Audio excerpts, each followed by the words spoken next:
So can I just 127 hours my right arm to the players that might need it? You're a noble man. I don't want to get demonetized, so butter knife is as close as we're going to get to anything serious here. Hi, I'm Weston. I love talking about the Astros, and I'm here to talk about Game 32 of the regular season, where the Astros win the game 6-4, but lose the medical results with Luis Garcia. We'll go through the game. We'll talk about the injury news, and it's just a nightmare. But the game was good. The offense did enough. We'll start with the offense. It was carried by the outfield, and the outfield more or less alone. Yordan Alvarez gets the Astros on the board with a 3-run home run, and I gotta be honest, the first couple seasons of Yordan Alvarez, my reaction to him hitting home runs was always awe and wonder, and just the feeling of being so impressed by a player who's come in and so seamlessly gone from absolutely destroying worlds in AAA and AA to Major League Baseball. And now, when it happens, I just kind of laugh. I can't explain why, but when Yordan homers now, especially against certain teams like the Mariners, I just laugh. I just laugh out loud. It's just funny, and I can't explain why. And like I said, carried by outfielders. Jake Myers also had a pair of base hits in this game, and Kyle Tucker, a massive evening. Steals home, kind of steals home. I'm not sure what you want to call it. Maybe a double steal, an opportunity presented and an opportunity taken. I don't know how you want to call it, but Jeremy Pena gets thrown out trying to steal second, and during that, Kyle Tucker takes a slow walk home because he could, and the Mariners just let him. I understand that it was 3-0 and that made it 4-0, but that's not a blowout. That's a play that you would you could see that happening in a game that was 8-0 in the fourth inning. It was 3-0. That was just strange to me that they were so freely giving away runs that early in a still pretty close game. Before we talk about the Tucker heroics in the ninth inning, we'll go through Christian Javier and Brian Abreu. Christian Javier pitched 7 innings of ball in this game, and 6 of them were great. The 5th inning just wasn't. Small balled to death, 3 singles, and then eventually a base-clearing double to make it a 4-3 game by Colton Wong. And man, oh man, Colton Wong in a Mariners jersey is just... that is such a cursed image. But aside from the 5th inning, Christian Javier was absolutely fantastic in this game. 6 hard-hit balls and 7 innings of work, 3 hits, 3 runs, all of which were earned, but only 2 walks, picked up 8 strikeouts and 11 swings and misses. Javier had a very, very solid night on the mound. Then Brian Abreu in the 8th inning enters and gets 2 quick outs. Right, strikes out Colton Wong, ground out of Julio Rodriguez. You think, all right, here we go, nice and easy.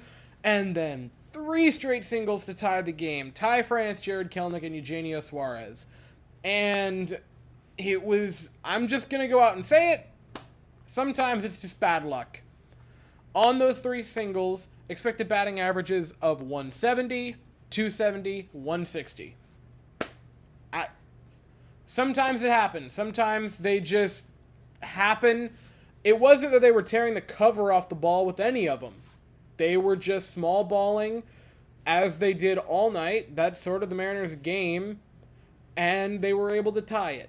But you still look at it overall, still picked up a pair of strikeouts, still had 6 swings and misses, didn't give up any walks or anything. It was just a statistically unlucky inning for Brian Abreu. And then you head to the 9th inning, and now all of a sudden it's a tie game, and Kyle Tucker simply said, I don't care, because if no one else got us, Kyle Tucker got us, holding us sweetly in his arms, homers, 2-run shot, and it's 6-4 Houston. And then we go to Ryan Presley's 9th inning, which juxtaposed to Brian Abreu's unlucky 8th was a miracle 9th inning that nothing bad happened. Because Teoscar Hernandez steps up as the leadoff hitter of the inning and rips 108 off the bat, a missile, but Jake Myers with a good throw in, Dubon with a good tag, and the Astros get a first out in the inning despite giving up a leadoff hit in said inning. Then J.P. Crawford steps to the mound, and he rips 102.4 off the bat, and the Mariners actually have a base runner now, despite it being their second base hit of the inning. And then Trammell, double play, and the Astros get out of it. And despite the 3 runs given up, I still think Christian Javier had a fantastic evening. And as for the offense, if you play in the outfield, congratulations, you did a great job. I'm very proud of you. But yeah, good game, great game. Great start to the road trip. Remind Seattle who the big brother is. Offense gets a clutch hit late. That's all well and good. The story today is Luis Garcia. His injury that forced him to leave the game the other evening was far more serious than people initially had hoped it would be. They were hoping it would be a small injury. Dusty Baker said he had that gut feeling to begin with, but hoped he was wrong. And sadly, he was not. It's UCL. It's Tommy John for Luis Garcia. A injury that usually has a timetable of 12 to 14 months. It very well could be 2025 before we see Luis Garcia on the field action again. That's a very distinct possibility. And it sucks. Just had a great start in Tampa. And you think, all right, maybe he starts to find his footing, right? Looked fantastic against Tampa. A dominating game, the first time Tampa was shut out this season. And you think, there it is. There it is. He's going to start building that momentum up, get back to what we saw in his rookie season, to an extent what we saw last season. And it's building block. And then to have that quickly ripped away is heartbreaking. There's no other way to put it. And I'll say, if you want some form of a positive spin that I will try to give you for Luis Garcia, there is a track record of players for this team who go through Tommy John coming back better than ever. And so there is every fighting chance that when he comes back, whether it be super late next season in 2024 or 2025, when he is back, because he will be back, I promise you that, he can be as good as he ever was. You had Lance McCullers, who went through it, missed 2019, comes back in 2020. Shaky season, but his first full 162 in 2021. Runner-up for the ERA title, right? Ace of that pitching staff. Best season in his career, right? Came back on the other side stronger. You had Justin Verlander. Goes through it, tears it in 2020. Comes back in 2022, wins the Cy Young. This organization knows how to rehab players from that injury. And so if you're Luis Garcia, you have to feel confident that this is not the end of the road. And if you're a fan of Luis Garcia, you need to know this is not the end of his road and not the end of his story. There will be a brighter day at the end of the tunnel, and it's going to be a miserable 12 to 14 months to get there. But when they get there, he will shine as bright as he ever did. But now the incredibly unpleasant reality has to sink in for the team, which is they did not make a move in the offseason to go get starting pitching.